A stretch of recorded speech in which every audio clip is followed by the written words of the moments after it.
জল, পুরো আমার শাড়ির নিচটা গেল চটকে। Hi friends, good morning. কেমন আছো সবাই? আই হোপ সবাই খুব ভালো আছো। তো দেখো, আজকেও ফিরে চলে এসেছি আবার একটা নতুন ব্লগ নিয়ে। তো সকালবেলা উঠেই আমার মোটামুটি অনেক কাজ সারা হয়ে গেছে, ঠাকুর পুজো হয়ে গেছে, এবার রান্না বান্নাও কমপ্লিট হয়ে গেছে। এবার শুধু দেখো এই যে ডিজাইনের বড়ি দেখছো, ডিজাইনের বড়ি ভাজবো আর এই যে পাঁপড় ভাজবো। অ্যাকচুয়ালি কালকে অক্ষয় তৃতীয়া, তো আমরা মানে আমি, আমার হাজবেন্ড, আমার মেয়ে, আমরা হচ্ছে ভেজ খাচ্ছি। আর মা বাবা অতটা মানে না, তো মা বাবার জন্য পুঁটি মাছ ভেজে দিয়েছি, পুঁটি মাছ নিয়ে এসেছিল। আর বাকি আমাদের ভেজ। তো ভেজ মানে আমার মেয়ের হয় বড়ি ভাজা, না হলে পাঁপড় ভাজা, কিছু একটা ভাজা চাই। হ্যাঁ, তো তাই জন্য ভাবলাম রান্না হয়ে গেছে যখন, এগুলো ভাজাভুজিগুলো করে নিই। কালকে বৃষ্টি হলো কেমন। কালকে অ্যাকচুয়ালি একটা ইনভিটেশন ছিল, গেছিলাম, ঠিক আছে, সন্ধ্যেবেলা মানে রাত্রিবেলা। তো প্রচন্ড বৃষ্টি। দেখে নাও একটু, ওখানেও একটু ভিডিও ক্লিক করেছি, ওটা আগে দেখে নাও। হাই, তো দেখো এখন বাজে 8:30 9টা। তো আমাদের একটা জাস্ট পার্টি মানে একটা নিমন্ত্রণ বাড়ি আছে। একটা ভাইয়ের পৈতে হয়েছে, তো পৈতে হয়ে গেছে, ওর জাস্ট একটা পার্টি মতো গেট টুগেদার হবে, তার জন্য নিমন্ত্রণ আছে। তো আমরা এখন বেরিয়ে পড়েছি। দেখো হালকা সাজুগুজু করে একদম রেডি হয়ে বেরিয়ে পড়েছি। তো ওখানে যাই, গিয়ে আবার একটু দেখা করব, টুকটুক করে একটু করে।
Bang.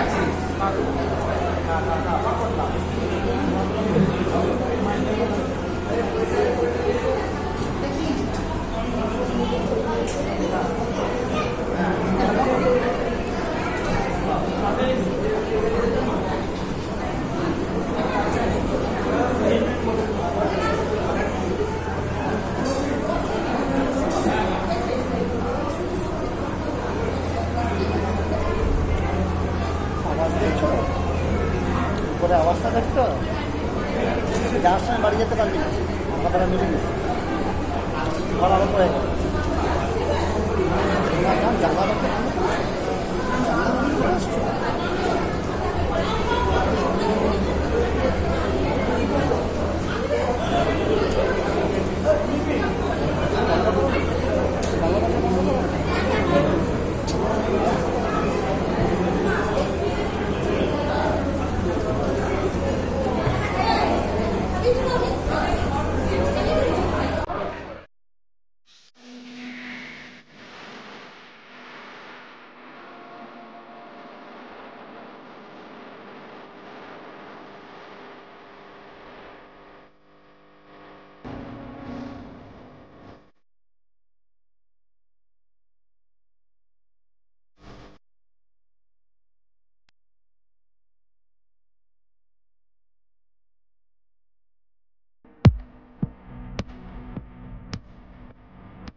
তো দেখো খেয়ে দিয়ে পেট মোটা করে বাড়ি চলে এসেছি। দেখেছো ভিজেছি কেমন করে। তো অ্যাকচুয়ালি এত বৃষ্টি হচ্ছে, আমাদের খাওয়া হয়ে গেছে অনেক আগে, বাট দাঁড়িয়েছিলাম এত বৃষ্টি হচ্ছে। তারপরে বৃষ্টি এখন খুব একটা থামেনি, একটু থামতেই চলে এসেছি। তো ইচ্ছে ছিল বৃষ্টিতে ভিজার, মানে ওই চৌরঙ্গির ওই সাইডটা মানে হাইওয়েতে যাওয়ার খুব ইচ্ছে ছিল, কিন্তু মেয়ের সঙ্গে ছিল, তো ওকে ভেজানোটা রিস্ক হয়ে যাবে, তাই জন্য বাধ্য হয়ে বাড়ি চলে এলাম। নাহলে কিন্তু মানে আমি আর হাজবেন্ড প্ল্যান করেই গেছিলাম যে হাইওয়েতে যাব, রাত্রিবেলাটা খুব ভালো লাগে, বাট হলো না। আর বাড়ি আসার সময় তো এরকম ভিজলাম, একটু একটু ভিজলাম। তো দেখো এই শাড়িটারই সব ভিজা, একে আবার ড্রাই ওয়াশে দিতে হবে, এই এক ঝামেলা। আমাদের যারা যারা খড়গপুর এসছো জানো, রেল ব্রিজের যে নিচটা পুরো এক হাঁটু জল হয়ে গেছে, বুঝলে, এক হাঁটু জল। বাইক নিয়ে যখন আসছে পুরো আমার শাড়িটা মানে একদম কাচরা হয়ে গেছে নিচটা, যাকে বলে একদম ড্রেনের জল ফল লেগে কি অবস্থা হয়েছে। তো যাই হোক, একে আবার ড্রাই ওয়াশে দাও, এই এক ঝামেলা। তো এখন বাজে 11টা, 11:30 এরকম হবে, অনেকটাই রাত্রি হয়ে গেছে। তো আজ দেখছো বিদ্যুৎ চমকাচ্ছে। আজকের মতো টাটা, গুড নাইট, আবার দেখা হচ্ছে কালকে। তো কালকে এরকম বৃষ্টি হলো, আর আজকে আমি দেখো ঘামছি, প্রচন্ড গরম, মানে বৃষ্টি হয়েও যেন কোনো লাভ হয়নি, মানে এত রৌদ্র বেরিয়েছে, গরমের আর শেষ নেই।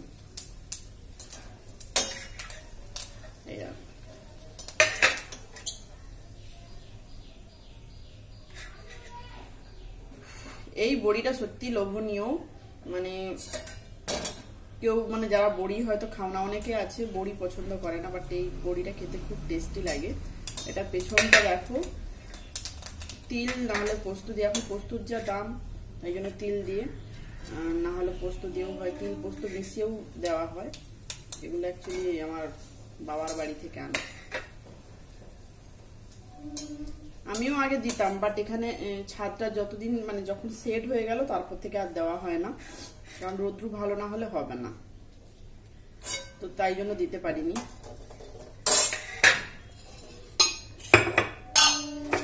আর এই যে পাঁপড়গুলো দেখো, লঙ্কা,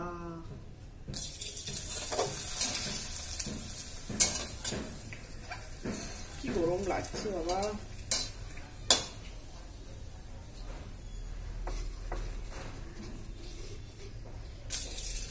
এরপরে ভাবছি একটা জিনিস তোমাদের সাথে শেয়ার করব, মানে একটু মানে এই সময়ের একদম লোভনীয় খাবার যাকে বলে, আমার তো ভীষণ ভালো লাগে, আমের আচার, আম মাখা, আমের আচার মানে আম মাখা। এই যে পাঁপড় ভাজা,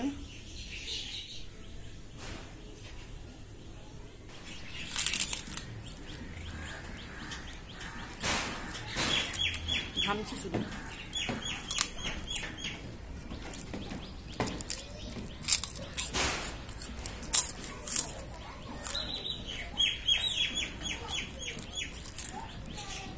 আম মাখবো। এই যে দেখো একটা আম নিয়েছি, আর এই আমটা কিন্তু আমাদের গাছের আম, ঠিক আছে, আমাদের বাগানেও প্রতিটা গাছে আম হয়, অনেকগুলোই গাছ আছে, কিন্তু কি বলতো একটু দূরে বলে যাওয়া হয় না, তো লোকে পেড়ে নিয়ে চলে যায়। তো যাই হোক, ঝড়ে পড়েছে নাকি জানি না, বাবা মনে হয় গেছিল, নিয়ে এসছে দেখছি কয়েকটা। তো আচার খাওয়ার তো কেউ নেই, আমি একাই খাবো, তাই জন্য একটাই আম নিলাম। আর সত্যি বলছি, এই রৌদ্রুতে এইসব আচার, আমের আচার, আহা, আমার তো খুব ভালো লাগে।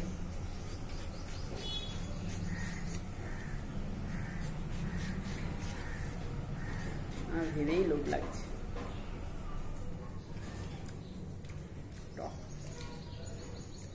এটা টক গাছের আম, টক গাছের আমগুলো খুব লম্বা লম্বা।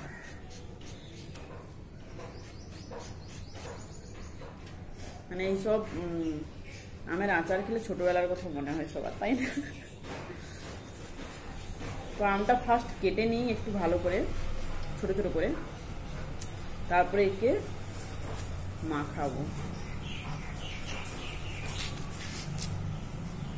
মাখি হয়ে গেছে।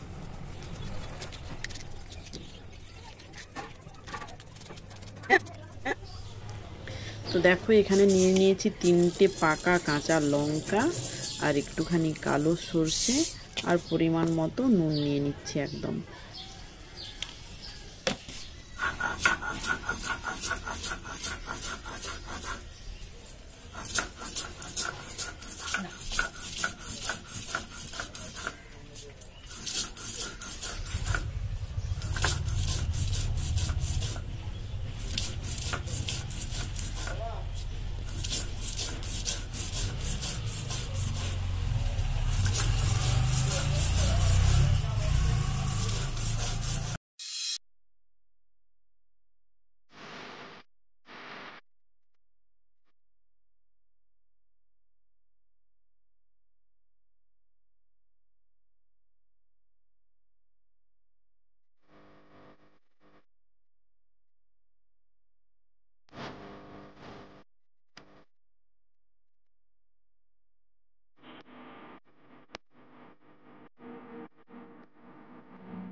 এই যে দেখো আমার আম মাখা,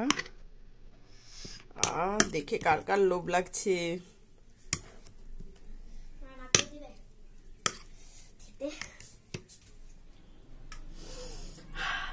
মানে কাঁচা টক আমের যে একটা স্মেল, তার সাথে মানে কি বলবো সর্ষের গন্ধ, মানে এটা সেই যেহেতু কালো সর্ষে তার জন্য গন্ধটাও খুব সুন্দর উঠেছে।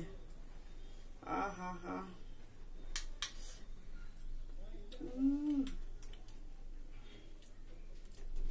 দারুন।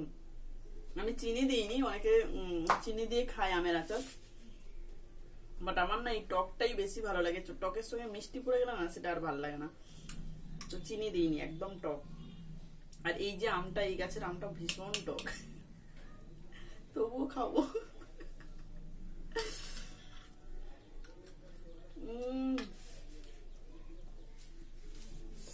তো আমার ফেভারিট জায়গা, এখানে দাঁড়িয়ে দাঁড়িয়ে পুরো আচারটাই শেষ করবো না গো, পুরোটা খাবো না আজকে, 2 দিন ধরে খাবো। পুরোটাই যদি খেয়ে নিই না, আজকেই পটল তুলে দিতে হবে। বাট বিশ্বাস করো, ছোটবেলায় এরকম খেতাম তখন কিন্তু কিছু হতো না, বাট এখন খেলে না এত সহ্য করতে পারবো না। পটল তুলে নেবো।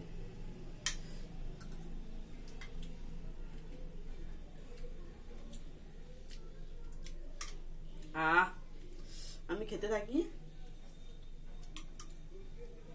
আজকের মতো টাটা। প্রচন্ড গরম লাগছে, প্রচন্ড আমাকে গরম লাগছে। ছোটবেলার কথা মনে হচ্ছে, বুঝলে, বাবা মা ঘুমোতো বেশ সঙ্গে নিয়ে, আর বাবা মা যখনই ঘুমোবে ব্যাস দৌড় গিয়ে আম গাছের তলায় আম কুড়িয়ে, এরকম মানে আম কুড়িয়ে নয়, পেড়ে নুন নিয়ে যেতাম, আঠা ফাটা সব খেয়ে নিতাম, মুখে ঘা হয়ে যেত।